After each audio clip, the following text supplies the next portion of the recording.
সবাই চেয়ে চেয়ে দেখলো একটা মানুষকে কিভাবে মারতেছে, কেউ একটু সাহায্য করে নাই।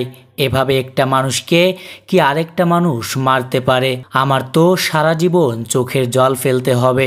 সন্তানদের নিয়ে সারাটা জীবন কিভাবে পার করব, শুরুতেই শেষ করে দিল। কিভাবে আপনারা টর্চার করে মারছে।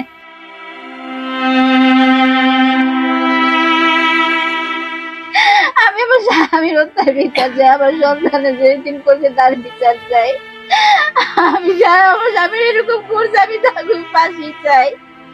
আমার যারা বিধবা করছে আমি তাকে ফাঁসি চাই। শনিবার 12 জুলাই বরগুনায় নিহত সোহাগের বাড়িতে গেলে এসব কথা বলেন তার স্ত্রী লাকি বেগম। লাকি বেগমের অভিযোগ, তার স্বামীকে এভাবে নৃশংসভাবে হত্যা করার পরও থানায় মামলা দিতে গেলে পুলিশ বারবার থানায় ডেকে নিয়ে এজাহারের পরিবর্তন করেছে। এমনকি সোহাগের মরদেহ ময়নাতদন্ত হয়ে যাওয়ার পরে অদৃশ্য কারণে অনেক সময় পরে তাদের কাছে হস্তান্তর করা হয়েছে বলে তিনি দাবি করেন। লাকি বেগম বলেন, একটুও কাপড় ছিল না তার শরীরে। ওরা কি মানুষ? এভাবে মানুষকে মানুষ মারতে পারে? তারা আমার স্বামীকে এত কষ্ট দিয়ে হত্যা করেছে, আমি তাদের দৃষ্টান্তমূলক শাস্তির দাবি করছি।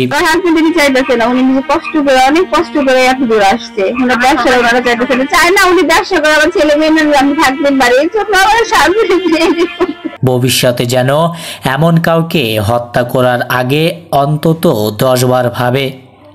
একটা মানুষকে মেরে ফেললে একটা পরিবার শেষ হয়ে যায়, সন্তানরা বাবা ছাড়া হয়ে যায়, স্ত্রী স্বামী ছাড়া হয়ে যায়।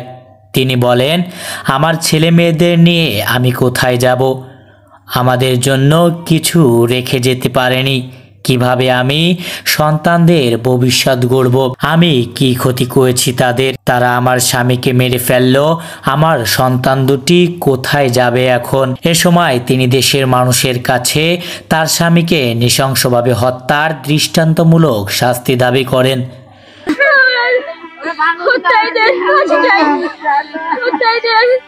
সরজমিনে দেখা যায় নিহত সোহাগের 2 ছেলে মেয়ে নির্বাক দৃষ্টিতে বাবার কবরের পাশে কখনো দাঁড়িয়ে আবার কখনো বসে সময় পার করছে। এর আগে 9 জুলাই রাজধানীর মিটফোর্ড এলাকায় প্রকাশ্যে ব্যবসায়ী লালচাঁদ ওরফে সোহাগকে বিবস্ত্র করে ভারী পাথর দিয়ে আঘাত করে হত্যা করা হয়।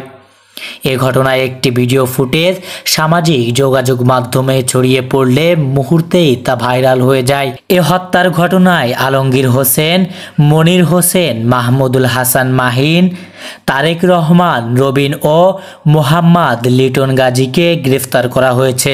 এর জন্য পরিশ্রমের অনেক, আমি এই ব্যবসা তোমাকে দেব না। 2 লাখ টাকা আমি কেন দিতে যাব চাঁদা? আমি অনেক কষ্ট করে আমি টাকা রুজি করি। তারা বলছে না, তোর চাঁদা দিতে হবে। তারপর আমার ভাইয়ের দিচ্ছে না দেখে আমার ভাইয়ের দোকানে তালা লাগায় পরে আমার বাইরে একটা লোকের ডাক দিয়ে আনে তালা খুলবার জন্য।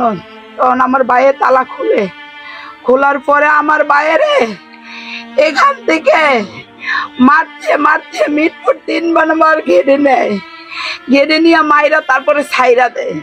তারপরে আমার ভাইয়ে আসতে পারে না, আমার ভাইয়ে অনেক কষ্ট করে উঠে আসা। তারপরে হেন থেকে হেরা দৌড়াইয়া আবার গেটের ভিতরে নিয়ে আমার ভাইয়েরে পাথর দিয়ে আমার ভাইয়ের নির্মমভাবে হত্যা করে সব অপরাধীর দৃষ্টান্তমূলক শাস্তির দাবি করেন।